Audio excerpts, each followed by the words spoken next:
150 രൂപയുടെ subscription button പൊട്ടിച്ചപ്പോ തന്നെ തുണിയുടെ ഇറക്കൊക്കെ നല്ല രീതിയിൽ കുറഞ്ഞു. വയറ് കാണിച്ചു തുടങ്ങി, പൊക്കിള് കാണിച്ചു തുടങ്ങി, കാണിക്കേണ്ടതൊക്കെ ഇങ്ങനെ കാണിച്ചു തുടങ്ങി.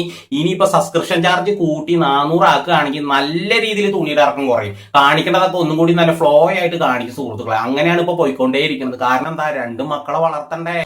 മാസം ലക്ഷങ്ങളല്ലേ അക്കൗണ്ടിലേക്ക് വന്നുകൊണ്ടേയിരിക്കുന്നത്. 10 പൈസയുടെ ഉളുപ്പ് പോയിട്ട് 1 രൂപയുടെ നാണം കൂടി ഇല്ലാത്തൊരു വ്യക്തിയാണെങ്കിൽ അത് ഈ രേഷ്മ പി തങ്കച്ചൻ എന്ന് പറയുന്ന രേണു തന്നെയാണ്. അതിൽ യാതൊരു സംശയമില്ല സുഹൃത്തുക്കളെ. എന്റെ പൊന്നാര സുഹൃത്തുക്കളെ, രേഷ്മ പി തങ്കച്ചനെ റിയാക്ട് ചെയ്യുന്ന വീഡിയോ ആണ്. രേണുവിന് ഇഷ്ടമില്ലാത്ത ആൾക്കാർ എന്തായാലും ലൈക്ക് അടിച്ചിട്ട് പോവുക. സബ്സ്ക്രൈബ് ചെയ്യാത്ത ആൾക്കാർ ഒന്ന് സബ്സ്ക്രൈബ് ചെയ്തിട്ട് ഒന്ന് സപ്പോർട്ടും കൂടി ചെയ്യാം. നാണം എന്ന് പറയുന്ന സാധനം ഉണ്ട് പൊന്നാര മോളെ നിനക്ക്. സുധിച്ചേട്ടൻ എന്ന് പറയുന്ന ആ ഒരു കലാകാരൻ, ആ പുള്ളിക്കാരൻ മരണപ്പെട്ടിട്ട് 2 കൊല്ലം കഴിഞ്ഞിട്ടുള്ളൂ.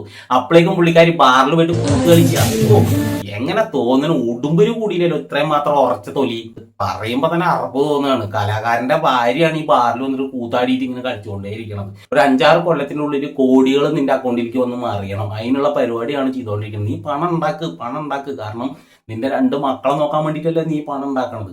പണത്തിന് വേണ്ടിയിട്ട് ഇങ്ങനെ ആർത്തി കൂട്ടിയിട്ട് നെഗറ്റീവിന്റെ പിന്നാലെ പോണ ഒരാൾ ഈ ലോകത്തുണ്ടെങ്കിൽ അത് രേഷ്മ പി തങ്കച്ചൻ എന്ന് പറയണ ഈ രണാസുന തന്നെയാണ്. അതിൽ യാതൊരു സംശയമില്ല എന്റെ പൊന്നാര സുഹൃത്തുക്കളെ. കാരണം നീ ഓരോ ദിവസം കഴിയുന്നോറും നിന്റെ തുണിയുടെ ഇറക്കം കുറച്ചുകൊണ്ടേയിരിക്കുകയാണ്. അങ്ങനെ പോണ ആളുകളോട് എന്ത് മാങ്ങാത്തലി പറഞ്ഞിട്ട് ആര് കേൾക്കാനാ? നീ ഒന്നും കേൾക്കില്ല. ആ ഒരു പാവം പിടിച്ച കലാകാരന്റെ അച്ഛനും അമ്മയ്ക്കും അവരുടെ കുടുംബക്കാർക്കും നിന്നെ കണ്ണടത്താപ്പ കണ്ടുകൂടാണ്ടായിണ്ടാവും. എന്താണെന്നറിയോ, നീ ഇമാതിരിയുള്ള കോഷ്ടികളൊക്കെ അല്ലേ കാണിച്ചിട്ട് പോണത്. അപ്പൊ നിന്നെ ആര് സ്നേഹിക്കാനാ? നിന്നെ ഏത് മനുഷ്യൻ സ്നേഹിക്കാനാ? നിന്നെ ശരിക്കും ആത്മാർത്ഥമായിട്ട് സ്നേഹിക്കുന്ന ഒരാളുണ്ടോ? നിന്റെ അമ്മ ഉണ്ടോ? നിന്റെ അച്ഛനുണ്ടോ? നിന്റെ പെങ്ങളുണ്ടോ? ആരെങ്കിലും നിന്നെ ഉള്ളിൽ തട്ടിയിട്ട് സ്നേഹിക്കുന്നുണ്ടാവില്ല. കാരണം അവർക്കൊക്കെ അറപ്പ് തോന്നുന്നുണ്ടാവും നിന്നോട്. എന്റെ പൊന്ന് തങ്കച്ചൻ ചേട്ടാ, നിങ്ങളൊന്ന് ഉള്ളിൽ തട്ടി പറയാൻ പറ്റുമോ? നിങ്ങളുടെ മകൾ ഈ കാണിക്കണതൊക്കെ താങ്കൾക്ക് ഇഷ്ടമാണെന്ന് പറയാൻ പറ്റുമോ? ആട് പ്ലാവില് തിന്നുന്നത് വിശപ്പടക്കാൻ, രേണു നെഗറ്റീവ് തിന്നുന്നത് കോടികൾ ഉണ്ടാക്കാൻ വേണ്ടിയിട്ട്. പണത്തിന്റെ പിന്നാലെ പായ.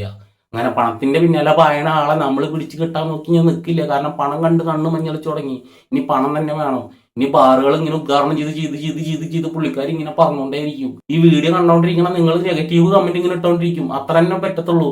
നമ്മളിങ്ങനെ റിയാക്ഷൻ ചെയ്യും. ഇത്ര തന്നെ പറ്റത്തുള്ളൂ. ഇതന്നെ ഉണ്ടാവാനും പോണുള്ളൂ. ഇപ്പൊ ബാറിൽ വന്നിട്ട് കാണിക്കുന്ന അങ്ങ് കണ്ടില്ലേ? നിങ്ങൾ കണ്ടില്ലേ? അയ്യോ, അവിടെ കള്ള് കുടിച്ചിട്ട് ആൾക്കാർ ഇങ്ങനെ കിടന്നിട്ട് എന്താ പറയാ, രേഷ്മ പി തങ്കച്ചനെ കണ്ടപ്പോ തന്നെ അവർക്ക് ചിരി അടക്കാൻ വയ്യ. അവരിങ്ങനെ ചിരിച്ച് കളിയാക്കണ പോലെ ചിരിക്കുക. പുള്ളിക്കാർ പിന്നെ ഈ ആൾക്കാരെ ഹാൻഡ്സ് വയ്ക്കില്ല, ഇങ്ങനെ വയ്ക്കില്ല ആൾക്കാർ. അതേപോലെ അപ്പൊ ഒരു മുഖത്തിനൊരു ഷേപ്പ് ഉണ്ടാവും. അതുപോലെയാണ് പുള്ളിക്കാരുടെ ഈ നവരസം. കളിച്ച കളി തന്നെ കളിച്ചുകൊണ്ടിരിക്കുക. ആളുകൾ ചിരിക്കുക. എന്നിട്ട് ഇടയ്ക്ക് സ്ക്രീനിലേക്ക് തിരിഞ്ഞു നോക്കിയിട്ട് കളി നോക്കിയിട്ട് പഠിക്കുക. എന്റെ പൊന്നു, എന്റെ തൊലിക്കട്ടി സമ്മതിച്ചു കേട്ടാ. ബാറിന്റെ ഉള്ളിൽ പോയിട്ട് ഉദ്ഘാടനം, സാധാരണ ആൾക്കാർ ഉദ്ഘാടനം ചെയ്യാൻ പോയി കഴിഞ്ഞാൽ റിബൺ കട്ട് ചെയ്തിട്ട് തിരിച്ചിങ്ങോട്ട് പോരില്ല ചെയ്യുക. പുള്ളിക്കാരോടെ ബാറിൽ ഡാൻസ് കളിക്കാൻ പോയതാ തോന്നുന്നുണ്ട്. ഡാൻസ് ബാറിൽ കളിക്കാൻ വേണ്ടിയിട്ട് പോയതാ തോന്നുന്നുണ്ട്. അതിനാവും വിളിച്ചിട്ടുണ്ടാവുക. പറച്ചിൽ തന്നെ ഉള്ളതുകൊണ്ട് ഈ ഉദ്ഘാടനം എന്നൊക്കെ. എന്റെ പൊന്നു രേണു, എന്നൊക്കെ സമ്മതിച്ചിട്ടോ. എന്റെ പൊന്നു സുഹൃത്തുക്കളെ, ഇങ്ങനത്തെ ഒരു ആളെ നിങ്ങൾ എവിടെയെങ്കിലും കണ്ടിട്ടുണ്ടാവുക? ഇത്രയും മാത്രം പോസിറ്റീവായിട്ട് വന്നിട്ട് ഈ ചുരുങ്ങിയ ഒരു 6-7 മാസം കൊണ്ട് നെഗറ്റീവിന്റെ ഒരു കുഴി ഉണ്ട്. ആ കുഴിയിലേക്ക് മനഃപൂർവ്വം എടുത്ത് ചാടുന്ന ഒരു വ്യക്തിനെ നിങ്ങൾ ഇത്രയും കാലത്തിനിടയ്ക്ക് നിങ്ങളുടെ എക്സ്പീരിയൻസിൽ നിങ്ങൾ കണ്ടിട്ടില്ലെങ്കിൽ ഇതാ കണ്ടോ, ഇതാണ് വ്യക്തി ഈ രേഷ്മ പി തങ്കച്ചൻ. പട്ടിയുടെ കോളിൽ എത്ര നിവർത്താൻ നോക്കിയാലും അത് നിവരില്ല. അത് വളഞ്ഞിരിക്കുന്നു പറഞ്ഞ മാതിരി രേഷ്മ പി തങ്കച്ചനെ പോസിറ്റീവ് ആക്കാൻ വേണ്ടിയിട്ട് നമ്മളെത്ര ആളുകൾ നോക്കിയിട്ടും കാര്യമില്ല. പുള്ളിക്കാരിയുടെ തുണിയുടെ ഇറക്കം കുറേശ്ശെ കുറഞ്ഞുകൊണ്ടേയിരിക്കും. ഇനിയിപ്പോ ഈ പറഞ്ഞ മാതിരി 199 കഴിഞ്ഞ് 500 സബ്സ്ക്രിപ്ഷൻ ബട്ടന്റെ ചാർജെങ്കിൽ ഇനി നല്ല രീതിയിൽ കുറയും. അതിൽ യാതൊരു സംശയമില്ല. അപ്പൊ വീഡിയോ കണ്ടുകൊണ്ടിരിക്കുന്ന ആളുകളൊന്ന് ലൈക്ക് ചെയ്യുക, സബ്സ്ക്രൈബ് ചെയ്യുക, സപ്പോർട്ട് ചെയ്യുക. പുതിയൊരു വീഡിയോ ആയിട്ട് ഉടനെ വരാം. ഓക്കെ.